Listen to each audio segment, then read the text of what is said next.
Alright, my boys and girls, I'm back. I know it's been a little while. I know Will's been probably fucking climbing the walls.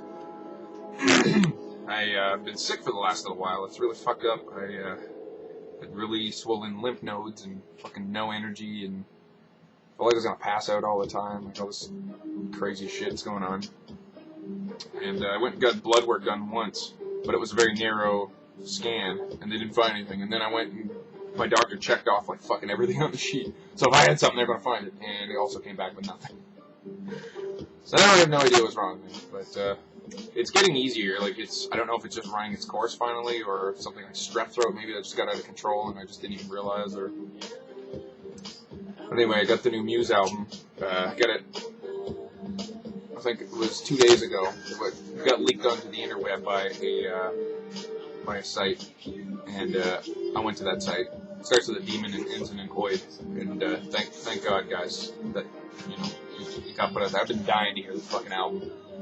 The summer was starting to blow by really quick, and I kept saying I don't want summer to go fast, but at the end of summer I get to hear the new Muse album, and fucking worth it. Oh my God, it's so good. It's painful. I could just. Blah. So yeah, I missed about 2 weeks towards the end of school because I was sick. I would get there and I'd be so winded after just getting dressed and walking into the shop. I'd be able to weld for about a half hour, and then I didn't want to have sick days because after so many sick days, they can opt to not let you write your block one. I think it's 16 days or something, which is quite generous. Anyway, I just fucking tried my best to not call in sick, like that often. I mean, there were people there that were just right on the fucking line. And, if they'd called in sick one more time, they wouldn't be able to write the block one and graduate. Or they graduate, but they wouldn't be able to write the block one. Anyway, just trying to figure out what the fuck is wrong with me, and hopefully soon, very soon, we'll get it. I'm being referred to a specialist, apparently. I don't know. I don't know if it's an allergy or something. You can develop allergies to anything at any time, so. Yeah, I'm not sure what it is. So anyway, onto the main event. I'm pissed off because, well, I'm pissed off at a lot of things. Who's not pissed off at a lot of things? It's this thing going around, like, I live in a little town. Moncton's not that big. It's about 150 grand with surrounding areas, so it's not a metropolis. I've been to big cities before, but, I know the difference between here and Toronto. This is a shithole. Oh, Toronto's a really big shithole. But anyway, lately it's an epidemic. It's getting to epidemic proportions, this whole homeboy thing. With guys turning their hats like this, or 45 degrees, and then there's the 90 degrees. This means I'm a laid-back casual guy. This means I'm hard as fuck. Like, that pisses me off so much. I'm so fucking sick of this street obsession that everybody has. You can pretty much discount somebody just by the way they dress right now if they're dressed like that.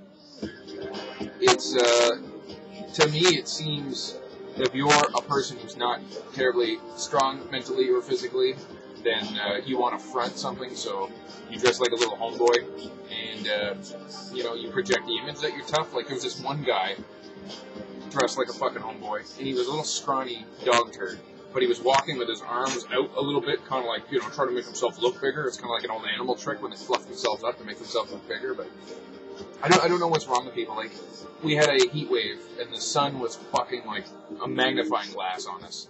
And this kid decided he'd opt to turn his hat around because he valued fashion or, being street above keeping his eyes. I don't know. I think eyes are pretty important. You need them your whole life, right? But anyway, this whole fucking street thing is driving me fucking bananas. Every time I see a guy dressed like that, I want to roll down the window and just call them lowrents. This is the term I've come up for them, lowrents. They're people that make you ashamed to be, part of that race. And if there was a Chinese guy walking down the road and he was dressed street, I couldn't yell at him because I'd be being racist. But you can always yell at someone of your own race and tell them to stop being fucking low rent. So that's the term. I want this to become an actual term where this homeboy thing explodes. And then people drive by and roll down the windows and yell at them and call them fucking low rent, because that's what it is. It's low rent, like $6 rent, $6 millionaire. So anyway, then eventually they realize it's stupid, and they opt to change because it is really fucking stupid. I'm so fucking sick of this street thing. being street is nothing. It's not even culture, you know. I don't know, people can make fun of me pretty easily because I just wear whatever. I really don't care. I mean, most of my shirts are presents. I don't go clothes shopping that often because I get a shitload of clothes. And there's no reason for it. I can't justify going out and spending like $300 on a pair of pants and 2 shirts. You know, I don't have a lot of money anyway, so surprisingly enough, I know, I have all this. But anyway, I just wear clothes that don't make me stand out and look like an asshole. I don't care. It makes no difference to me. I know some people it's fucking ultra important. Right? Like, they're just clothes, really. If whoever's underneath those clothes is not happy with themselves, it doesn't matter what you wear. You know, you'll buy a new shirt and it'll make you feel good for a couple days, and you realize, I have to buy another shirt because the feeling's gone. So maybe back that bus up a little bit and do a little maintenance on the self. Because if you're confident and you are a strong enough person mentally, physically, and emotionally, and all that shit, then you don't need new shit. You really don't. So yeah, that's something I had to get off my chest. Remember the lowrents. Get them. Fucking chase them down. I don't think there was something else I wanted to put. I wanted to do one on the death penalty too, because it drives me crazy, like, the way the government works. I think that everything the way the government is organized is fucking stupid. And I don't understand politics. To me, everyone's talking about minority governments, majority governments, this, that, the other. I don't understand fucking any of it. It's so overcomplicated. And everybody understands it. Even, like, really fucking stupid people get it. I don't understand it. Because I don't understand a system that needs to be this fucking complicated. Why don't we have one set of rules for everybody instead of going back and forth, liberal or conservative, liberal, conservative. It's like, I'm not going to say what rules should stay except for the one I believe in, which is the death penalty. Because on a lot of aspects, the death penalty makes sense. I know everyone I've talked to, except for my mom, she works in a prison, so she really gets to see what kind of animals get put in there. Everybody else does not agree with the death penalty. My buddy Liam doesn't agree with it because he thinks it's a slippery slope.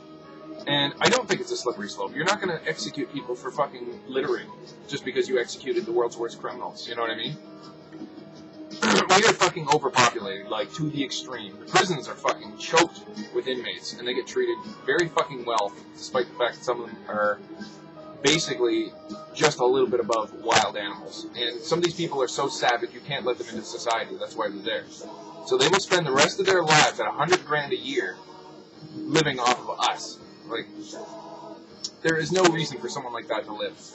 And, you know, some people will say, well, you know, why is it up to you to decide who gets to live and who dies? Well, if you're a person that has done horrible enough things, you've already made your choice. So it's not even a choice. You know, you get rid of them. There's nothing wrong with getting rid of the worst of the worst of the worst. If we executed the Canada's worst criminal every week, or even once a month, I guarantee crime rates would go down, because then they'd start to take it seriously. Instead of being put in prison where, you know, it's really not that bad, and they run the place from the inside, and da-da-da-da-da. But, I mean, we are fucking vastly overpopulated. You cannot save every fucking life. It is impossible, alright? Every life cannot be saved. There's going to be a certain amount of lives that are just going to die on the way in, on birth. And there's nothing you can do. You can spend $1 million to save them, or you could just say, yeah, you know what, people die. I mean, people throw their lives away on the stupidest shit all the time, like chasing a cheese wheel down a fucking hill, which they do in England. It's this little thing they do. And people breaking their necks to get a fucking cheese wheel, which they don't need. But I mean, back in medieval times, yes, they did. And the kings and fucking rich people would sit and watch and laugh. Haha, look at those peasants hustle and break their necks. But you don't need that now. Like, anything like that, why would you do? Unless people get this feeling that we're overpopulated and decide I gotta do something stupid to thin out the herd a little bit.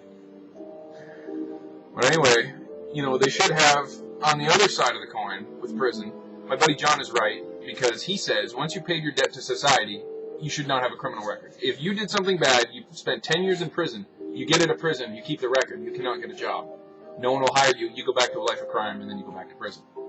That's not fair at all. If you've served your time, you should be able to have a clean slate, unless it's something so horrific.